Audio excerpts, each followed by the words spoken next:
오늘 우리가 시편 19편의 말씀을 같이 읽었는데요.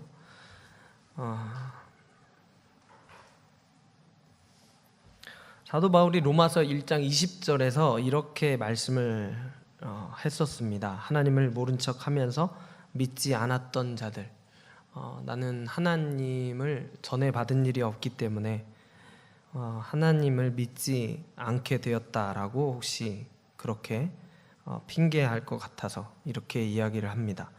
창세로부터 그의 보이지 아니하는 것들 곧 그의 영원하신 능력과 신성이 그가 만드신 만물에 분명히 보여 알려졌나니 그러므로 그들이 핑계하지 못할지니라.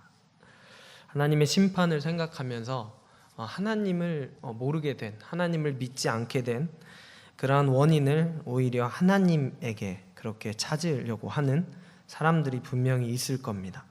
그런데 하나님의 심판은 아주 공평합니다. 하나님의 그러한 진노를 받는 사람들은 그들에게 하나님이 알려지지 않아서 하나님을 믿지 않은 것이 아닙니다.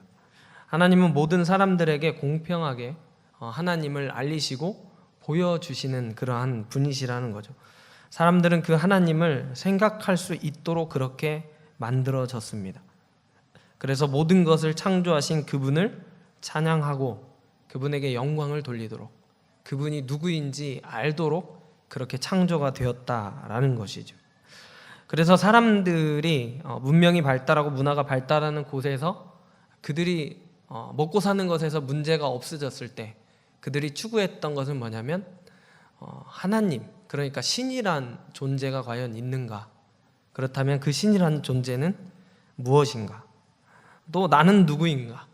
그러니까 먹고 살기 힘들 때는 그런 걸 생각할 여지가 없으니까 그렇게 살다가 어느 정도 돼서야, 또한 먹고 사는 문제가 해결되지 않았다고 할지라도 그런 어려움 가운데서 나는 과연 이 세상에 왜 태어났고 왜 존재하게 되는가란 그러한 질문들을 하게 되는 것이죠. 우리는 하나님을 알게 된 사람들입니다. 사실 많고 많은 사람들 가운데서 이렇게 하나님을 믿을 수 있게 되었다는 것, 이거 자체가 사실은 굉장한 축복이 아니지 않을 수 없습니다. 하나님을 믿지 않는 사람들을 전도해 보시면 알겠지만 우리가 그렇게 고백하는 그 하나님을 그렇게 우리가 믿는 것을 오히려 이해하지 못합니다. 왜 너는 그 하나님을 믿냐?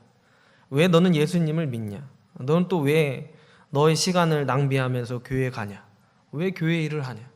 왜 또 거기다가 헌금을 내냐? 사실 하나님을 믿지 않는 사람들에겐 전혀 이해가 안 되는 그러한 일이죠. 그러나 우리는 그 하나님을 알게 되었기 때문에 그 하나님과 교제를 하는 겁니다. 그리고 그 하나님과 깊은 교제를 위해서 우리는 그 하나님이 어떤 분인지를 더욱더 알아가기를 소망해야 됩니다. 사람들이 마땅히 섬겨야 할 하나님 대신에 자기들 스스로 신들을 만들어내고 자신을 신으로 삼으면서 우상을 섬기고 말지만 우리는 진짜 신이신 살아계시고 역사하시는 하나님을 알기 때문에 그러한 하나님을 또한 깊은 교제를 위해서 더욱더 알아가도록 힘써야 된다는 거죠. 오늘 시편 19편 1절에서 6절의 말씀을 보면 하나님이 창조하신 자연세계를 통해서 하나님께서 그 위대하심과 그 놀라우심을 보여주고 있고 그것을 보게 된 시편의 기자인 다윗이 그것을 찬양하고 있는 것을 볼 수가 있습니다. 창조된 피조물로서의 역할이 1절에 나와 있는데요. 1절을 다시 한번 읽어봅시다. 시작. 하늘이 하나님의 영광을 선포하고 궁창이 그의 손으로 하신 일을 나타내는 도다. 창조된 피조물로서의 역할은 1절에 기록된 바와 같이 자신을 만드신 그러한 창조주의 영광을 선포하고 또 창조하신 일이 무엇인지를 자기가, 그러니까 창조주가 만든 피조물이 창조주를 나타내 보여주는 일을 하는 겁니다. 이것이 피조물이 된 목적입니다. 지음을 받은 목적입니다. 하나님이 원하시고 뜻하시는 대로 존재하면서 자신의 존재됨이 바로 하나님 때문이다. 하나님이 나를 이렇게 만들었다라고 만방에 보여주는 것이 피조물의 존재의 이유라는 것입니다. 이 피조물에 우리와 같은 사람도 분명히 포함이 되어져 있습니다. 그 다른 피조물, 여느 피조물보다도 우리는 그것을 더욱더 나타내야 될 사명이 있습니다. 왜냐하면 우리는 특별히 하나님을 닮은 그런 하나님의 형상대로 창조가 되었기 때문입니다. 우리가 받은 것이 가장 많습니다. 우리가 하나님으로부터 값없이 받은 것이 너무나도 많다라는 거죠. 하나님이 만드신 그 모든 것을 보고 보시기에 좋은 모든 것을 인간에게 다 맡기셨습니다. 그렇기 때문에 우리가 가장 많이 살아계시고 역사하시는 하나님을 드러내야 되고 찬양해야 합니다. 그런데 어떻습니까? 우리는 하나님을 모른다고 하는 자들에게, 하나님을 믿지 않는 자들에게 과연 우리는 진짜로 계시는, 진짜로 존재하시는 그러한 하나님의 영광을 정말 선포하고 있고 드러내고 있냐는 것입니다.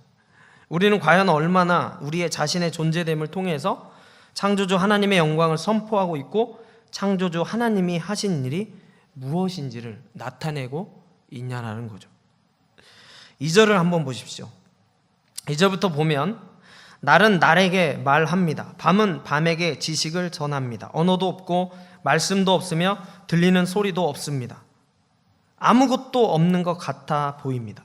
그런데 하나님이 창조하신 세계, 그 세계는 정말 기가 막히게 딱딱 맞아 떨어지면서 존재한다는 겁니다.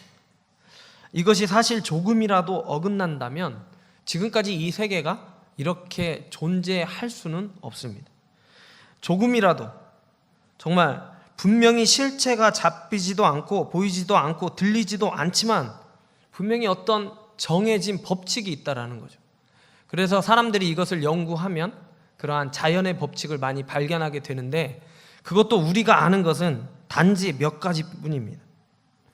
이 온 세계가 존재하면서 그 존재되는 그것에 대한 분명한 규칙, 어떠한 기준, 어떠한 법칙이 있다라는 거죠. 우리 눈에는 보이지 않지만 그것을 4절에서 다윗은 다음과 같이 노래합니다. 4절을 한번 읽어볼까요? 그의 소리가 온 땅에 통하고 그의 말씀이 세상 끝까지 이르도다. 거기까지요. 그의 소리가 온 땅에 통하고 그의 말씀이 세상 끝까지 이르도다. 아무것도 없는 것 같지만 분명히 있습니다.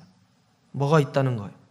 오늘날도 동일하게 존재하면서 모든 만물을 어떤 테두리 안에 가두어 놓고 그 법칙에 따라서 움직이게 하고 모든 만물이 그것에 의해서 제한을 받고 있는데 그것은 바로 다윗이 표현한 것처럼 바로 소리라는 겁니다. 그 소리의 정체가 무엇일까요? 그게 바로 그의 말씀, 하나님의 말씀이라는 겁니다.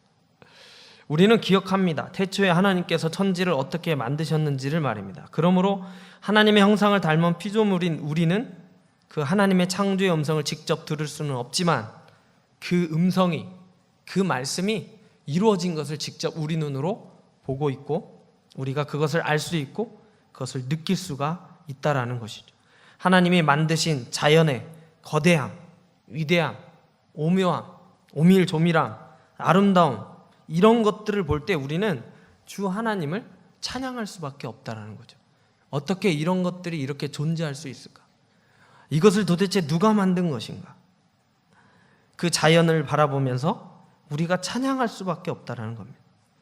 다윗은 모든 만물이 하나님의 말씀의 근거에서 존재하고 있다는 것을 이렇게 표현을 합니다. 당시 강대국 중 하나였던 애굽, 그 애굽이 우상으로 섬기는 신 있는데 그게 태양신입니다. 해죠. 해를 예로 들어서 설명을 해요. 하나님은 해를 만드셨고 그 해를 위해서 하늘에 장막을 베푸신 분이십니다. 해는 마치 신처럼 여겨질 수 있는 피조물이죠. 그 존재 자체가 굉장히 위대해 보이기 때문에 또 그 열기를 피할 자가 없기 때문에 해는 대단한 위세를 떨칩니다. 그래서 사람들은 그 해를 신처럼 그렇게 떠받듭니다. 그런데 그 해는 하나님이 베푸신 하늘이라는 장막에서만 운행합니다. 그리고 그 역할을 다한다는 것이죠. 이것은 곧 창조주 하나님의 주권 아래에 해조차도 피조물로 존재한다는 겁니다. 하나님의 말씀에 순종하여서 그 법칙에 따르는 한낱 피조물에 지나지 않는 것이 바로 해라는 것입니다. 우리에게 주어진 하루하루를 살아갈 때 우리는 하나님이 베풀어 놓으신 자연 세계를 볼 수 있고 그것을 이미 누릴 수 있습니다. 우리는 그것을 보면서 오늘 이 본문의 말씀과 같이 고백할 수 있어야 된다는 거죠. 오늘날 문명의 발달로 자연스러운 그런 환경들이 많이 변하고 있고 또 볼 수 없다고 해도 우리 주변에 가까이 하나님이 만드신 하나님의 형상을 닮은 그러한 사람을 볼 때 우리는 하나님을 알 수 있는 지식을 배울 수 있는 그러한 영성을 우리가 지녀야 합니다. 하지만 우리는 사실 보면서도 그렇게 보고 있으면서도 하나님의 형상을 생각하지 못할 때 하나님의 그러한 솜씨, 하나님의 그러한 능력을 바라보지 못할 때가 오히려 많습니다. 그렇기 때문에 하나님은 우리에게 예전과 같이 우리 눈으로 보면서 창조 세계를 통해서 간접적으로 우리에게 자신을 알 수 있도록 계시하시지 않고 이제는 더 나아가서 직접적으로 하나님께서 자신의 말씀을 기록해 하심으로 간접적으로 하나님이 만드신 피조물을 통해서가 아니라 하나님께서 직접적으로 그런 말씀을 기록해 하심으로 인해서 우리에게 하나님을 아는 지식을 가질 수 있도록 하셨습니다. 하나님은 우리가 직접 읽고 듣고 그것을 계속 보면서 생각하고 또 그 말씀대로 순종하고 하나님께 더 가까이 나올수록 하기 위해서 우리에게 하나님의 말씀, 이 성경을 주셨습니다. 이 말씀을 다윗은 10절에서 금 곧 많은 순금보다 더 사모할 것이며 꿀과 송이 꿀보다 더 달다라고 그렇게 고백을 하고 있습니다. 이러한 다윗의 고백이 우리의 고백이 되기를 간절히 바랍니다. 이 말씀이 얼마나 대단한 것인지가 7절 이하에 기록되어져 있습니다. 7절부터 9절까지 함께 읽어보겠는데요. 이 말씀을 잘 생각해 보시면서 함께 읽어보도록 하겠습니다. 여호와의 율법은 완전하여 영혼을 소성시키시며 여호와의 증거는 확실하여 우둔한 자를 지혜롭게 하며 여호와의 교훈은 정직하여 마음을 기쁘게 하고 여호와의 계명은 순결하여 눈을 밝게 하시도다. 여호와를 경외하는 도는 정결하여 영원까지 이르고 여호와의 법도 진실하여 다 의로우니. 이 모든 것이 다 하나님의 그러한 귀한 말씀을 설명하고 있습니다. 이 온 세상을 만드신 그러한 말씀, 그 말씀이 우리에게는 어떤 의미인가? 그 말씀을 가까이 했을 때 우리는 어떠한 그러한 영향을 받고 그 말씀에서 어떠한 힘을 얻게 되는가? 사람으로 하여금 영혼을 소송케 하고 우둔한 자를 지혜롭게 하며 마음을 기쁘게 하고 눈을 밝게 하고 영원한 삶을 제공하며 의롭게 만드는 이것이 바로 하나님의 말씀이다 라고 오늘 시편 19편은 설명하고 있습니다. 어마어마한 것이죠. 사람이라면 이러한 모든 것을 누리고 싶은, 이렇게 되고 싶은 그러한 꿈꾸는 이상이 바로 이런 것들일 겁니다. 그런데 그 이상을 완벽하게 이뤄줄 수 있는 것은 바로 하나라는 거죠. 그건 하나님의 말씀이라는 겁니다. 하나님의 말씀은 우리가 하나님의 뜻 안에서 벗어나지 않도록 또 돌아오도록 경고를 주고 그 말씀을 들었을 때, 그 말씀대로 순종했을 때 우리로 하여금 뭔가 상을 기대할 수 있도록, 그러니까 상을 받도록 인도해 줍니다. 사람이 스스로 자기의 허물을 어떻게 깨달을 수 있을까요? 사람의 깊은 마음속의 죄악, 그 숨은 허물을 어떻게 우리가 알 수 있을까요? 그래서 어떻게 벗어날 수 있을까요? 그 역할이 바로 하나님의 말씀이라는 겁니다. 창조주 하나님의 선포된 이 말씀들, 기록된 이 말씀들은 모든 것을 이루시는 정확한 그러한 약속이자 말씀입니다. 우리가 스스로 완고하고 교만해짐으로써 더 이상 하나님의 말씀을 들으려고 하지 않을 때, 어떠한 이유에서든지 하나님의 말씀을 멀리하려고 할 때는 우리는 우리 속에 있는 죄악된 본성의 지배를 받게 되고야 말 겁니다. 그러지 않기 위해서 우리가 우리의 죄악된 본성, 우리를 지배하려고 하는 그러한 것들을 이길 수 있는 검을 지녀야 하는데 그것이 바로 성령의 검인 말씀의 검입니다. 우리의 반석이요 구속자이신 주님께서는 이미 주님을 고백하는 이들에게 성령을 약속하셨고 우리는 지금 그 안에 있습니다. 다윗은 이러한 때를 만나보기를 간절히 사모했지만 이러한 때를 만나지 못했습니다. 다윗은 예수 그리스도를 만나고 싶었지만 예수 그리스도를 만나지 못했고 성령을 받기를 구했지만 아직 그것도 받지 못했습니다. 그러나 하나님의 영은 다윗과 함께합니다. 그렇기 때문에 이미 이것을 다윗은 14절과 같이 고백하는 겁니다. 14절을 같이 읽어보겠습니다. 나의 반석이시요 나의 구속자이신 여호와여, 내 입의 말과 마음의 묵상이 주님 앞에 연락되기를 원하나이다. 오늘 저와 여러분이 말씀으로 세상을 창조하신 그 주님의 음성을 사모하여서 귀하신 주의 말씀을 붙들고 읽고 묵상하는 것을 쉬지 않기를 간절히 바랍니다. 그래서 다윗이 고백한 것 같이 우리가 그 말씀을 힘입어서 우리의 말과 우리 마음의 묵상이 주님께 항상 연락되어지길 간절히 원합니다. 여러분의 삶을 통해 주님의 살아계심과 역사하심이 드러나서 그 말씀 속에서 각자를 향한 주님의 놀라운 사랑과 은혜를 계속적으로 경험케 되시기를 주님의 이름으로 간절히 축원합니다. 살아계셔서 역사하시는 주님, 주님이 우리를 얼마나 사랑하시는지 창조주 하나님의 그러한 행하신 일들을 우리가 늘 잊지 않고 기억하기를 원합니다. 우리의 사람을 얼마나 사랑하셔서 우리를 통해서